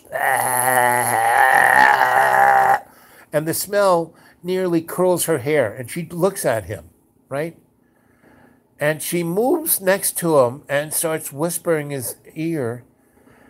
And they go off arm in arm to the limousine and they drive away. This guy who's covered in his own shit, hasn't shaved or bathed or changed his clothes in 6 months, goes off with Joni Mitchell. When it could have been me, if I had only opened my mouth. No. Right?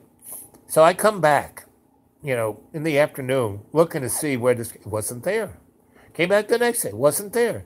Third day, he's there, and he's shaved, and, it looks like someone had, cleaned him off with a steam cleaner, or put him, tied him to the hood of the limo and driven through a car wash, and he was wearing new clothes. And he's there, and he's drunk, and I go, Joe, where you been? You go, where you mean? I've been right here. I said, no, where you been? I've been right here. Well, we is right here. I'm always here. I said, no, you were gone for 3 days. I was? Where was I? I said, you went out with Joni Mitchell. Who? Joni Mitchell. What? Where did you get the new clothes? I got new clothes. Yeah, where did I get these clothes? He had spent 3 days with Joni Mitchell, and he didn't remember anything about it. And that's, So that was the pitiful end of and she came, like, for about 10 years, she just kept coming in and out of my life. And each time I had an unbelievable shot at, like, being her boyfriend. Because, if she could date morons, like, the only reason Crosby, Stills, Nash and Young were successful was because of her. She wrote half their songs. Unbelievable. And you look at all those guys, they're $100 million, $300 million, $700 million. She's got about, a few million. Of course, she made 20 albums. Her paintings were amazing, but it wasn't about, and this is where we're going with this story. It wasn't about the fame. It wasn't about the money. It was about, everything about Joni Mitchell was about love's co-creation. Why she was so successful, why she resonated with everybody who saw her or listened to her, saw her art, was, she's like in her 80s, and I've seen a photo, she's still like melts my heart. So, man, next time I see that woman, I am not going to be a loss for words. I am stepping up. I am putting this out in the World Wide Web. Next time I see Joni Mitchell, I am not going to be a loss for words.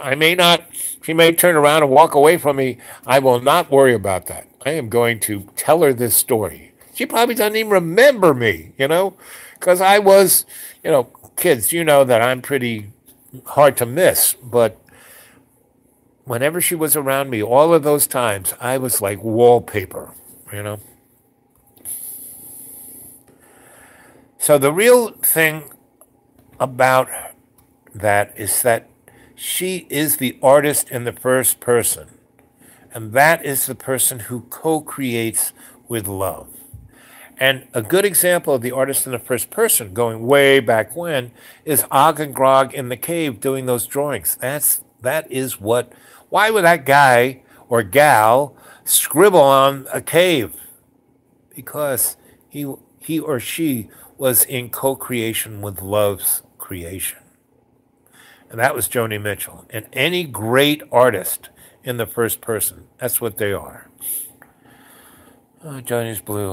I used to live on a block where she lived. So, again, was that in Detroit, 69-ish? Okay. Because I lived in Soho in the 70s when she was there. When she, that album she did where she's kind of naked and that she painted herself, that she did that painting in Soho.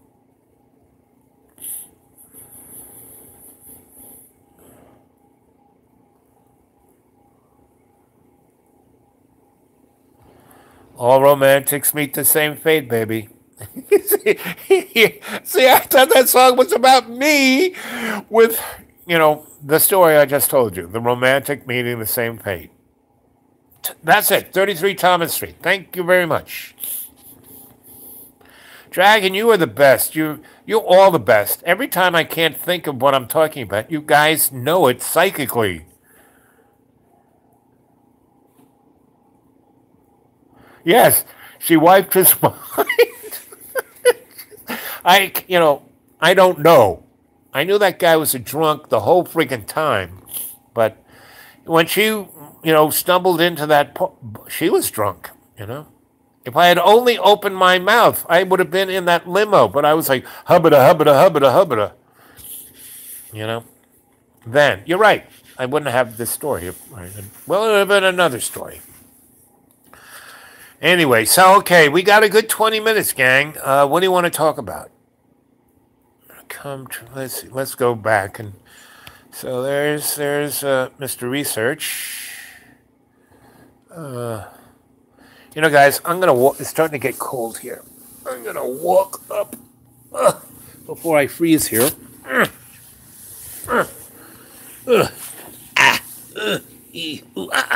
Ting, tang. Hello, bing, bang. I'll walk over here and turn the light off. Oh, that's a bright light. It's like the sun. That was the kind of burp that Joe made, but it was one long one. It was something out of The Simpsons. Barney.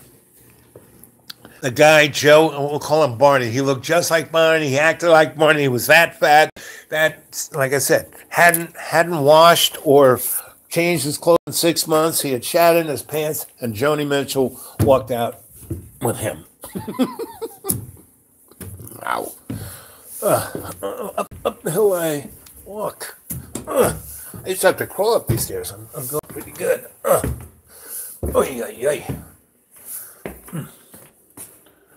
Whee.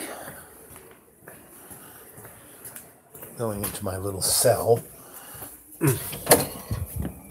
Ooh, nice and toasty in here. Heater's been on, and the door's been closed. And this is probably the most sealed room in all 7,000 square foot of the school. It's, as you can see, and that's one piece of glass that doesn't have, space for wind to come around it. Nice big mirror there.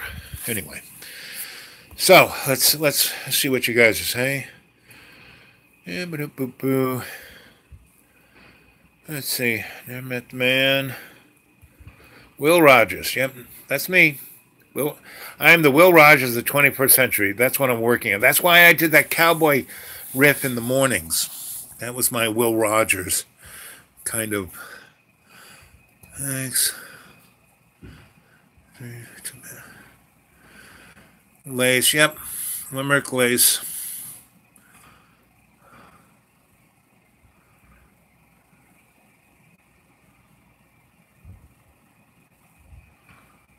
Lead to gold. Yep.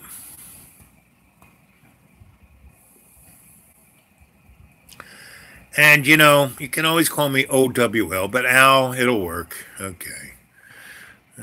After John pressed that. And you know, the thing I really take from John is that I'm learning, you know, I'm really good at letting go, but he's really, really put my patience to the platinum level, like, you know, the lead to gold. Yep, yep.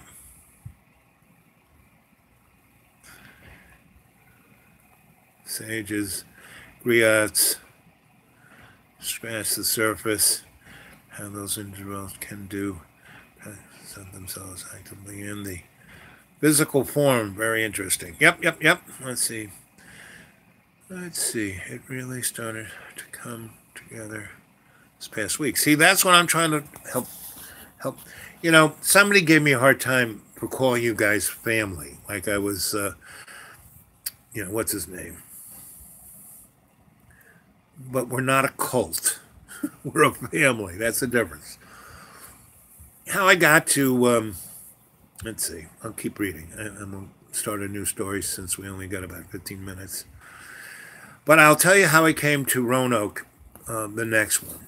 I was asked by a certain powers that were to look. There's this thing called the Satanic Highway, and it goes from Lexington, Virginia, down 81 to 26, hangs a left, and goes south to Asheville. And the greatest number of satanic ceremonial murders are done in that neck of the woods. And I was asked to travel around and look for evidence of what was going on and why it was happening. This was between 98 to 2002, and had a lot to do with what happened on 9/11. And I will tell that story. Boop, boop, boop, boop. Not as entertaining as the Joni Mitchell story. That's giving up a bite. 3 pots. Pulled it together. Well, that's good. We're tangling those golden threads together. Yep, yep, yep. I'll meet you folks when we get together. Again, the invitation this spring, if we could all come over to the Deep Green right there in Tennessee, North Carolina, right in that little swirly part. What do they call the northeastern part of Tennessee? It's really beautiful. Right near this lake called Watoga Lake. I'm a few miles from Watoga Lake. I'm right between Johnson City, Bristol, and Boone, North Carolina.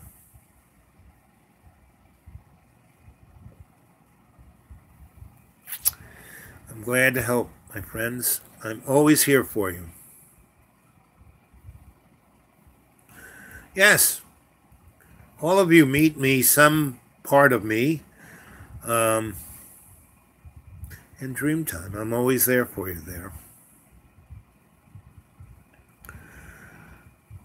Yep, yep. Mr. Ride, you're getting the picture quite nicely. You all are. Dragon, Buddy, Twitchy, Jane. You're all griots. You're all adepts. That's for sure. In the process.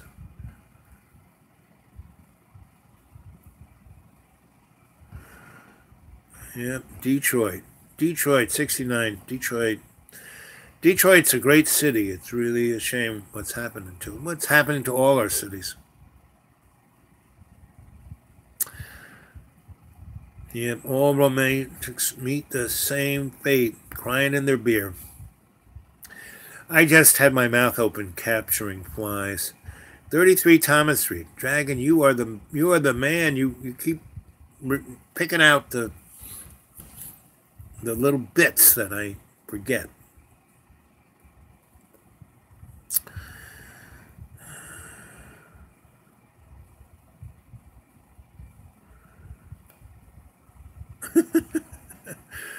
Let's see.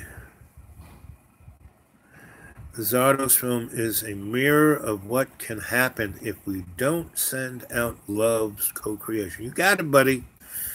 You got it, you got it, you got it. Be the change. We are the change. We are the pebble in the pond. You know, I've been doing it for 68 years. Okay? And that's what I was put on this earth to do. I died 6 times, and every time I go home, they go, hey, welcome home. They give me a little balloon, pat me on the back, and send me back here. And they said, don't worry about it. You're not coming back until you take care of what we sent you there to do. So that's why I'm doing this. That's why once John stuck his phone in my face and started putting me on his channel, and I saw the response, I said, oh, yes, I was put here to do something. Now I know. I remember. Okay. So, well, we got 10 minutes, give or take. What do you guys want to talk about?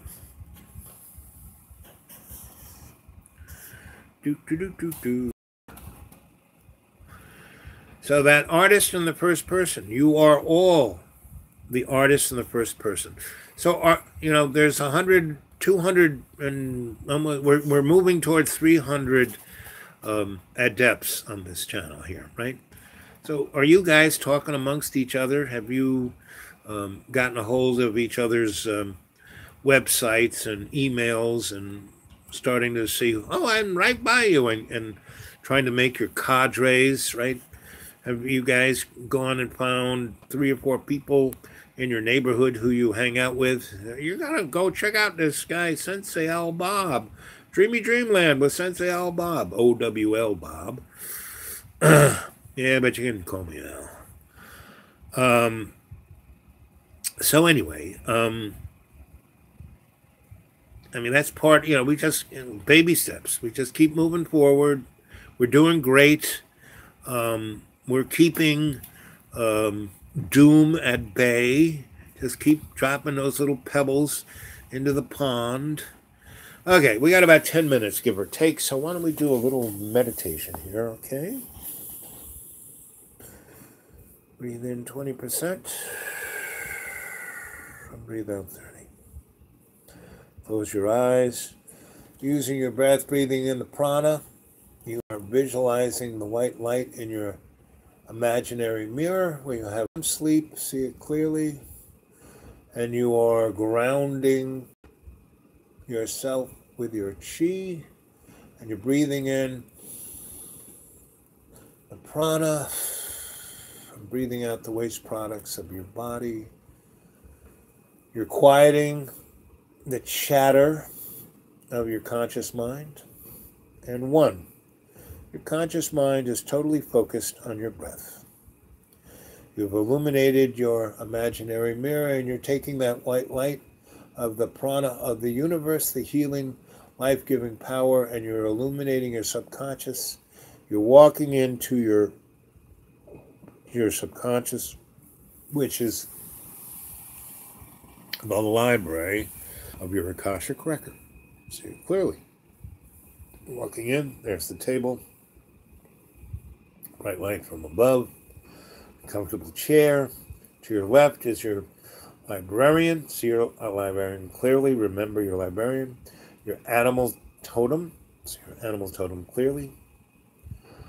Next to your animal totem to the left is your guardian angel. Always has your back. So your librarian brings you the information. Anything you don't understand, your animal totem will, as your griot, and will tell you a story that will explain that you don't understand.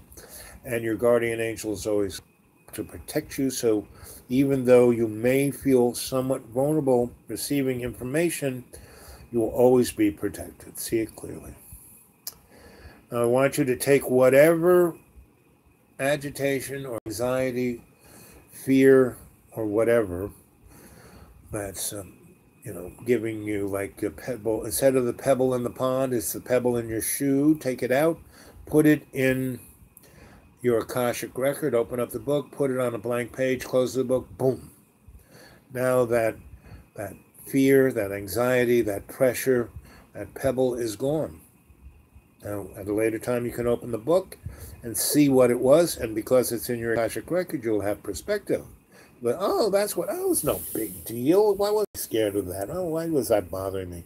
It's like, I basically taken a good look at why I've never said anything to Joni Mitchell every time she came in front of me.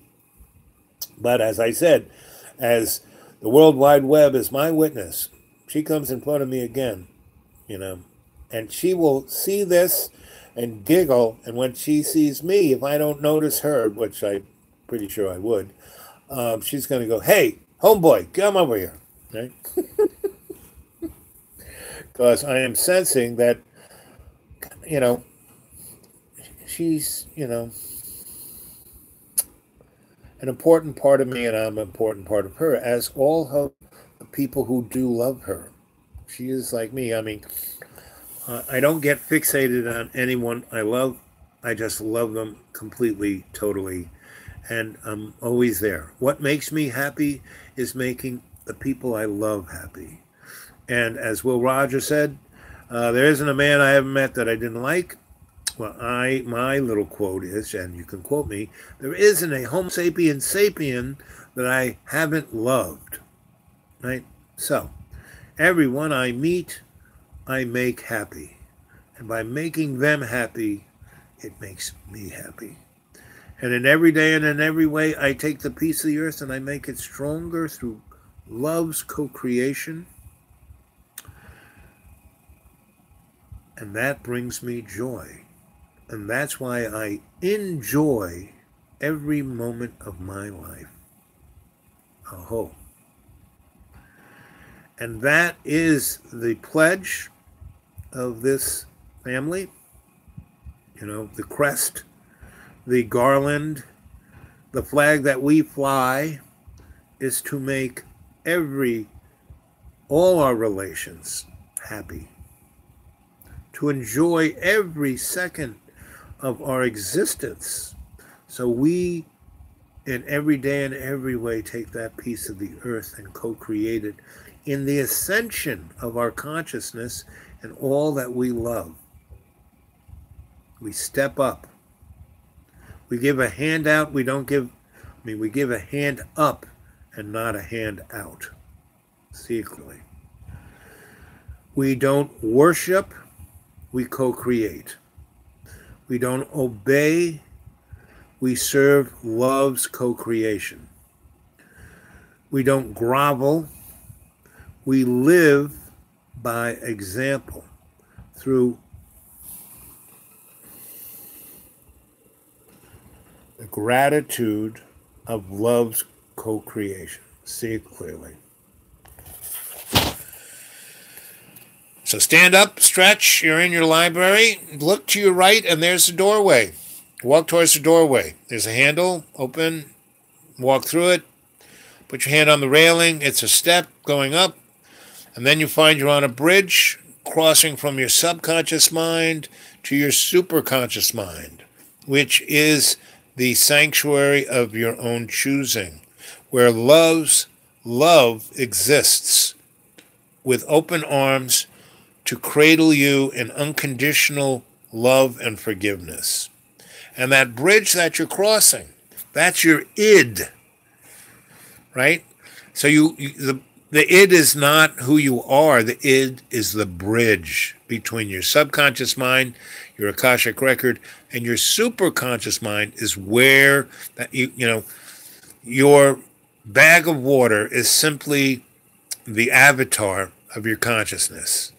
And your consciousness is in the server of your superconscious mind, your sanctuary of your own choosing. So your server of your consciousness is your superconscious mind. See that clearly. And that's why all of the demons, all the illusion, because the illusionary world is hell. Sorry, kids, you're not going to go there. You're already there, right? Because the word Lord means Satan. The word God means demon. The only kind of word we can use out of the King James to talk about love's co-creation, it's a poor word to use, father, mother, mother, father. That's about the best we can do. But it's much better to say love's co-creation. So there you are. You're standing in, you're stepping off the bridge into your superconscious mind, and it's 1 hour, 59 seconds, and 49 seconds. And I am going to, it's going to be, I'm going to shut up, and you're going to take a 3-week vacation in your superconscious mind.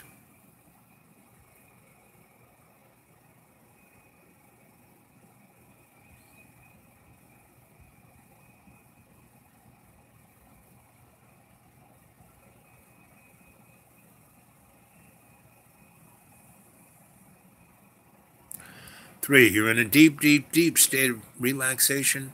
You've taken your breath, illuminated yourself with the prana of the universe, breathing it into your lungs, letting your blood go through your alveola, taking that prana, swirling it through your blood vessels. You have illuminated your subconscious, the Akashic record. You put all the anxiety of your day into it. You have received information from your library. Your animal totem has given you insight. Your guardian angel's watching your back. You got up, stretched, walked to the doorway to your right, walked through it, walked over the bridge of your id from your subconscious, your superconscious mind. You've just taken a 3-week vacation there, and it's only been 11 seconds. We still have another minute or so to talk. So, there is a thing called a gazebo. There it is right in front of me. Walk up those steps, get on the stage. Think of a question you want answered. Speak it now. Turn 180 degrees. There will be an individual there. It could be anybody. James Joyce, Jimmy Carter, Marilyn Monroe, Joni Mitchell. And they will give you the answer. Hear the answer now. You've now received it. That answer you can use in dream time, during the day or when you go to sleep, and it'll give you a realization, right? Now, we still got time to burn, so I'm just going to tell you how much I love you guys. It's 2 hours, 2 minutes, and 2 seconds.